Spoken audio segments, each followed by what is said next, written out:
안녕하십니까. 이번에는 이제 윤석열 대통령의 지지율하고요. 그 다음에 최근에 엄청난 외교적 성과들을 거두고 있습니다. 이런 부분들이 언론에 많이 주목이 안 되고 특히 좌파 언론들이 계속 쓸데없는 가십거리 명태균이 어쩌고 저쩌고 이런 거 이러다 보니까 이제 홍보가 제대로 안 되고 있어요. 그런데 저희 서정욱 TV는요. 가장 중요한 게 윤석열 정권의 성공과 이를 통해서 우리 자유파 보수 정권의 재창출, 이게 가장 서정TV의 방송 이념, 목표입니다. 윤석열 정권이 성공하고 그래야만 자유파 보수 정권이 재창출될 수 있다. 만에 하나 이재명이나 민주당 쪽으로 권력이 넘어갔을 때 우리 자유대한민국은 엄청나게 위태롭고 거의 무너질 수밖에 없는 이런 데 대위기를 맞게 될 겁니다. 그래서 이번 동영상에서는 대통령의 지지율과 최근의 엄청난 외교적 업적 성과들에 대해서 한번 보겠습니다. 지지율이 처음에 상당히 위험할 정도로 조금 이게 가파르게 떨어진 거는 사실이에요. 근데 대통령이 진솔하고 솔직하게 기자회견 담화를 통해서 이제 명태균 문제나 모든 걸 이렇게 밝혔지 않습니까? 어차피 좌파들이야 뭐라고 한들 이게 꼬투리 잡아서 계속 공격하니까 거기에 신경 쓸 필요 없고요. 우리 우파 내에서는 이제 상당히 적절한 타이밍에 진솔하게 잘했다. 그러면서 이제 대구 경북 영남 보수의 심장부터 이제 뭉치기 시작하면서 지지율이 상당히 상승하고 있습니다. 갤럽도 이제 17까지 떨어졌다가 20을 회복했고 갤럽은 특히 리얼미터는요 계속 점진적으로 올라가서 가장 최근에 25.7까지 올랐습니다. 가장 많이 오른 거는 이제 우리 MBS라고 이제 여러 개 여론조사 업체가 합동으로 이제 조사하는 이것도 신뢰성이 있죠. MBS 사회지표 거기에 보면 이제 8%나 상승을 해서 27%까지 이렇게 나오고 있습니다. 제가 그랬잖아요. 이 지지율이라는 게 대통령은 여기에 연연하면 안 되는데, 근데 대통령은 제가 그랬지만 지도자는 이제 보기 싫은 현실도 봐야 됩니다. 다만 이제 국민들한테 그걸 보고 있다는 걸 내색을 하면 안 돼요. 대통령은 이제 지지율과 관계없이 초연하게 할 일은 끝까지 개혁 정책을 한다. 이런 모습을 이게 국민한테 보여주는 거고, 다만 이제 보기 싫은 현실도 몰래 직신해야 됩니다. 대통령이. 근데 그걸 보고 있다는 걸 국민이 눈치채게 하면 안 되고, 대통령도 그러니까 지지율 우리 선수는 전광판 안 보고 최선을 다한다. 이렇게 말씀하시니까 잘하고 있는 거예요. 근데 뒤로는 보기 싫은 현실도 봐야 된다. 지지율이라는 게 개혁의 동력이기 때문에 제가 이렇게 말한 적이 있는데 그게 로마의 초대 황제 아우구스투스가 뭘 했냐면 이게 지도자는 보기 싫은 현실도 직시해야 된다. 다만 이제 국민들한테는 보여주고 싶은 것만 보여줘야 된다. 이런 데 말을 갈파를 했죠. 아우구스투스가. 하여튼 이 지지율이요. 저는 이 정도 게 낮은 게 아니에요. 왜냐하면 이게 대선 때 피크인데 세종대왕 광개토대왕이 와도 40%가 이게 피크입니다. 그 이상 놓을 수가 없어요. 왜 이미 두동강단 우리 국민 이미 문재인 때부터 두동강 나 있잖아요. 따라서 이게 최고가 40인데요. 한 30%까지 가면 이게 저는 엄청난 지지율이고요. 20% 후반대만 안정적으로 유지되면요. 개혁 정책을 힘차게 추진하는 데는 큰 문제가 없다. 이렇게 첫째 봅니다. 그 다음에 성과들을 보면요. 엄청나요. 크게 이제 대통령이 제1회 영업사원, 1호 영업사원이죠. 세일즈맨, 1호 영업사원. 그 역할을 상당히 잘하고 있습니다. 대표적인 게 이제 원전입니다. K원전. 완전히 르네상스를 맞고 있습니다. 문재인 때 완전히 그 망가뜨려 가지고요. 탈원전 한다고. 그때 서울대 원자력 공학과 지원자가 없었지 않습니까? 그만큼 이게 그 거의 뭐 고사 직전까지 갔던 K 원전이 화려하게 그 부활하고 있습니다. 다게 윤석열 대통령 공이 절대적이죠. 그래서 이제 그 옛날에 이명박 대통령 때 UAE 아랍에미레이트 연합 그 이후에 윤 대통령이 체코에서 이제 그 1차, 2차에 걸쳐 엄청난 게 그 수주를 살짝 확정진 거고요.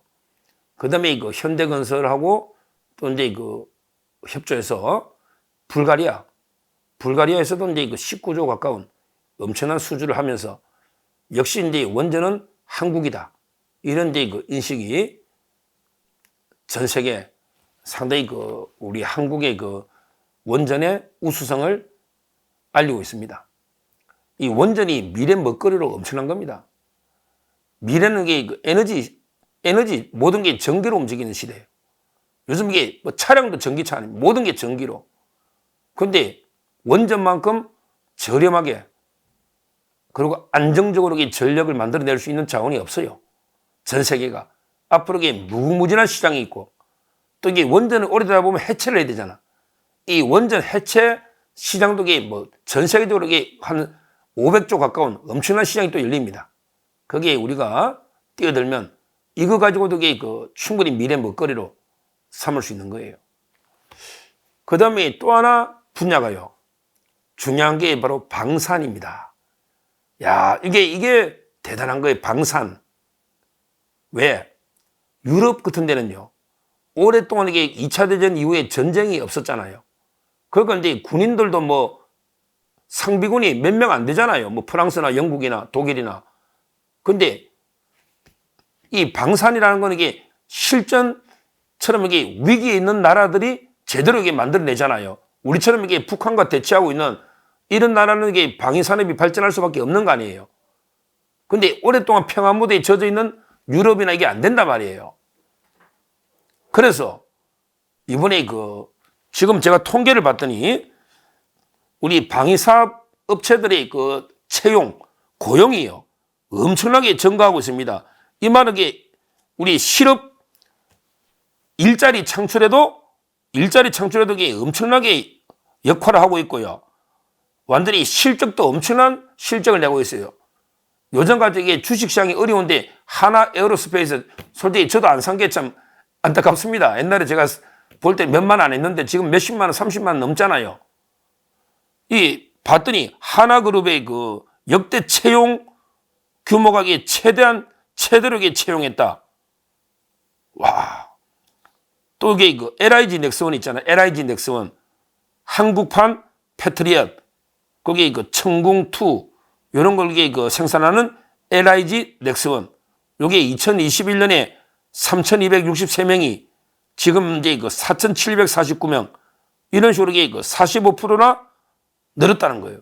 대부분 그래. 하나 에어로스페이스, LIG 넥스원, 현대 로템 이런 게 방산업체들이 채용을 엄청나게 늘리면서 양질의 일자리가 창출되고 있는 거예요. 이거야말로 이게 완전히 일거양득이 아니고요. 보세요. 일자리 창출해가기에 우리 경제 먹여 살리죠. 그 다음에 그 무기를 자꾸 수출하다 보면 업그레이드 시키고 하잖아요. 그러면 이게 우리 안보도 튼튼하게 하는 거죠. 그 다음에 전 세계에 이런 게 무기가 있어야지 침략자들 막아내는 전쟁을 억제하는 게 있잖아요. 그러면 이게 전 세계 평화를 우리가 지키는 거예요. 평화는 힘으로 지키는 거예요. 평화는 뭐 종이 위에 잉크로 뭐 평화 조약, 뭐 불가침 조약 이런 거 아닙니다. 우리 역대 전쟁은 불가침 조약 맺은 나라끼리 전쟁이 제일 많이 났어요. 그러니까 문재인식으로 이게 잉크로 종이 위에 북한하고 뭐 협정해서 이게 아닙니다. 힘으로 지키는 거예요. 그러니까 우리 방위산업은 전 세계 평화를 지키고 우리나라의 평화를 지키고 그다음에 우리 경제를 먹여 살리는 채용 인원을 보십시오. 이걸 전부 대통령이 주도하고 있는 거예요. 옛날에 호주 대사 이종섭 장관 참 이게 훌륭한 분인데 그분이 호주하고도 이게 엄청난 방위사업 그게 지금 협의가 되거든요. 전 세계 안보 평화를 우리가 지키는 이거는 이게 엄청나게 국가 브랜드뿐만 아니라 우리 경제에 엄청나게 중요한데 이거 문재인 때 이런 거 했나고요? 문재인 때 했나고요? 어디?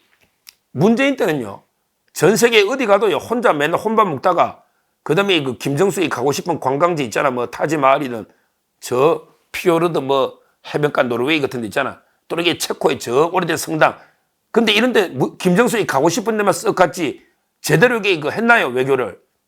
어디? 문재인이가 없을 때 사진 찍은 것도 많아요. 문재인이가 내려오지도 않는데 그 정상들이 저끼리 사진 찍고 가버려. 야, 근데 이번에 윤석열 대통령 보십시오. 그거 봤죠? 이번에 에이펙, 그 다음에 G20이 거의 남미에서 동시에 이루어졌잖아요. 브라질하고 페루, 에이펙, 그 다음에 그 G20이 거의 동시에 남미에서 이루어졌는데, 거기 어디 가도 윤석열 대통령이 딱 사진이 중앙에 나오잖아요. 얼마나 자랑스러운. 그 시진핑이 그 밑에 초라하게 보일 정도야. 지금 한국의 국력이요. 그래요.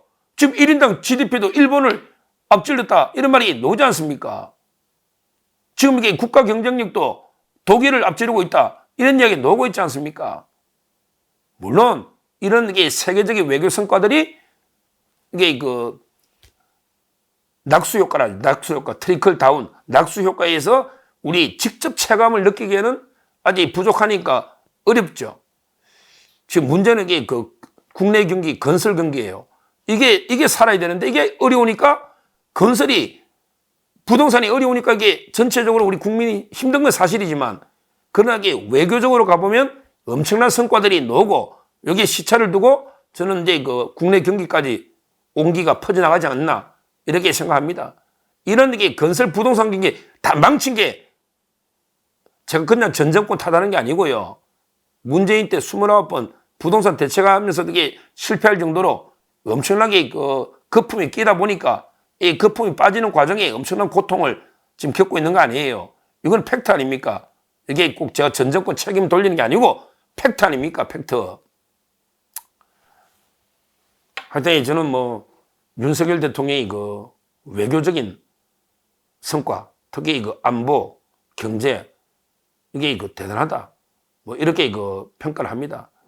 지금 뭐 사도광산 거기에 그 야석군이 참배했던 사람이 오가지고 우리 안 가는 가지고 또 이게 야당은 엄청나게 뭐 외교 참사인 것처럼 뭐 어쩌고 떠드는데, 그거는 뭐 일본의 그 저는 잘못된 행태인데요. 근데 기본적으로는 이제 일본하고도 미래지향적으로 가는 건 큰 방향 맞아요. 다만 우리가 물컵 반을 따라줄 때 일본도 화답해야 되는데, 그 일본이 잘못된 거, 이런 건 이게 지적할 수 있죠. 그렇지만 이게 그 외교의 큰 방향이나 한미일 협력, 이런 게 그 큰 방향이 저는 잘못된 거는 아니다. 이렇게 보는 거죠. 보는 거예요. 결론적으로 이게 그 문재인식 외교, 이거는 이제 완전히 뭐 저자세 굴욕 외교입니다. 문재인은 이게 존재감 자체가 없어요. 어디 가도 뭐 외국에서 아무도 알아주지도 않아. 뭐 왔는지 안 왔는지 뭐 관심이 없어. 이런 게 그 문재인식 저자세 굴욕 외교, 또는 이게 그 이재명이 안 됐지만 됐으면 이걸 쇠쇠 외교를 하거든요. 쇠쇠. 모든 게 그냥 좋은 게 좋다. 이런 게 그 외교로는 안 됩니다. 오히려요, 윤석열 대통령이 원칙적으로 딱이 그 외교로 가니까 중국도 먼저 우리의 비자 면제해줄게. 오히려 중국이 먼저 우리한테 자꾸 추파를 던지면서 꼬리치고 있는 거 아닙니까? 오히려 이렇게 원칙적으로 나가니까 중국도 우리 눈치 보고 오는 거예요. 오는 거예요. 그 다음에 그 한미일은 말할 것도 없고요. 그 다음에 그 우리나라가 글로벌 중추국가로 어떻게 보면 그 세계 외교의 최중심에 있다. 이거는 우리가 자화자찬이나 과대망상이 아니고 현실이 그렇습니다. 현실이 우리가 정말 글로벌 외교의 중심, 축에 그 대한민국이 있고요. 그 중심에 윤석열 대통령이 있는 겁니다. 이런데 그 수많은 원전 수주나 방산 수출, 그 외에도 이제 그 우리 그 한류, 우수한 건 이게 그 전 세계에 상당히 그 전파하고 있습니다. 그 윤석열 대통령의 외국에서 인기는요, 대단합니다. 국내에서는 이제 뭐 계속 야당이 발목 잡고 계속 욕을 하고 자팔론들이 사사건건 시비를 거니까 이게 좀 가려져 있는 면이 있지, 실제 그 외국에 이런 이제 저는 여론들을 많이 들어보니까 이게 그 대단합니다. 앞으로 우리가요, 특히 서정TV는요. 윤석열 대통령에 대해서 뭐 잘못한 게 있다면 쓴소리도 하겠지만 기본적으로 잘한 거는 적극 홍보를 해야 된다. 지금 문제 이거 어떻게 홍보? 언론들이 좌파 언론들이 너무 편향적인 무릎 뜯고만 있으니 그래도 되겠습니까? 뭐 저희가 미력 하나만 몇만 명이 보던 미력 하나만에 있고 적극 윤석열 대통령 업적에 대해서는 저희가 홍보를 해야 되겠다. 이런 생각으로 제가 이제 그 분야별로 한 번씩 보고 있고요. 그 다음에 저는 또 여러 방송에 많이 나가니까 윤 대통령의 그 외교 성과나 이 점에 대해서는 어느 패널보다 자신있게 소개하고 있고요. 그 다음에 특히 2년 반, 이제 딱 절반 가까이 와가거든요. 근데 여기서부터 이제 완전히 이제 임기의 절반이니까 다시 한번 이게 제2의 임기를 새로 시작한다. 이런 이제 초심으로 돌아가면요. 이번에 총리도 이제 한덕수 총리 오래 했죠. 잘했습니다. 뭐 새로운 이제 한번 분위기 일신할 수 있고요. 그 다음에 개각도 이게 중폭 이상으로 개각이 나오잖아요. 중폭 이상. 그 다음에 대통령실도 마찬가지고요. 이런 식으로 한번 전면적인 인적 쇄신도 이게 필요하고요. 그 다음에 정책도 이게 큰 방향의 정책이 옳다 하더라도 악마는 디테일이 있거든요. 조금 이게 디테일하고 속도감이에요. 속도감. 그 다음에 체감, 이게 중요합니다. 정책도 다시 한번 이게 원점에서 한번 쫙 검토를 해봐야 돼요. 큰 방향이 옳더라도 좀 더 구체적으로 어느 디테일에서 혹시 이게 좀 부족한 게 없었는가 한번 점검해보고요. 무엇보다 이게 속도감 있게 계획이 추진될 수 있도록 이렇게 힘있게 추진해야 되고, 그 다음에 국민들이 이걸 체감할 수 있도록 국민들까지 내려가는지 이런 걸 이게 다시 한번 점검해보는 일대 쇄신, 인적 쇄신과 정책 쇄신, 이게 필요한 시점이다. 이런 시점에 대통령 지지율이 상당히 완만하나마 반등 추세를 보이고 있는 것은 상당히 고무적인 현상이다. 이렇게 보고 앞으로 이제 우리 윤석열 대통령이 정말 이제 사심 없이 깨끗하게 오직 국민과 국가를 위해서 희생해서 헌신해서 정말 이게 불철주야 엄청나게 고생하고 있지 않습니까? 이걸 제대로 평가하고 칭찬해주는 게 언론이 상당히 부족하다. 이런 관점에서 앞으로 저희 서정TV에서 윤 대통령의 행보나 업적에 대해서는 좀 상세하게 방송하는 이런 방송을 하도록 하겠습니다. 하여튼 이 대통령이 임기 반환점을 맞아서 완전히 새 출발해서 결국 시작보다 이게 끝이 창대한, 시작은 이게 미약하더라도 끝이 창대한 이런 이제 사상 최초의 대통령. 그래서 반드시 정권을 재창출해내는, 왜? 안 되면 이게 이재명이 되는, 이재명이 대통령, 이거는 뭐 상상도 못할 최악의 대한민국이 됩니다. 일단 윤 대통령이 0.73%로 이재명을 제압하고 대통령이 된 이 자체가 역사의 큰 공헌이고요. 그 다음에 5년 동안 더 열심히 해서 정권을 반드시 재창출하도록 해야 되겠다. 이렇게 말씀을 드립니다. 감사합니다.